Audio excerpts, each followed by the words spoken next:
Yeah. Was that the IndyCar series will be on Sky again?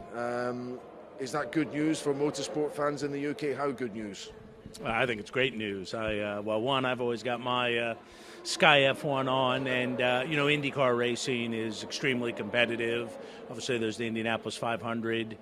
We're competing in it with Fernando. It's much like Formula One. I think if you're a Formula One fan, you're an IndyCar fan, and so I'm glad that you guys are covering it. I think that'll be good for both Sky and for IndyCar. And myself, I'm looking forward to watching many IndyCar races. I mean, Fernando's involvement's obviously caught the public's imagination. And McLaren have deep roots in this event as well. Maybe you could talk a little bit about that. Well, we've won it 3 times as a manufacturer, twice as a team.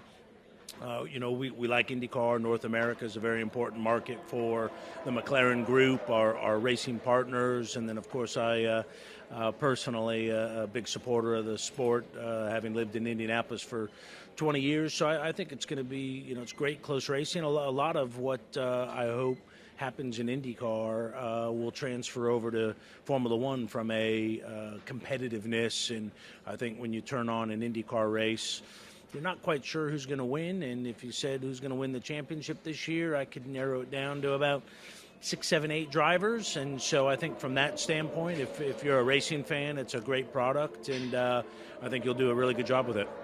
And just finally, we should mention the name Graham Hill and the Triple Crown. And Fernando Alonso wants to place himself alongside the only man to achieve that. Yeah, and I've talked to Damon about it. Damon's quite excited because obviously it'll bring back a lot of memories of Graham. So I think it would be a tremendous accomplishment for certainly for Fernando. It'd be great for McLaren to be part of that journey, having won also Monaco with him. And I think it'll be good. It'll get a lot of attention for motorsports as a whole. I think it'll be a good thing.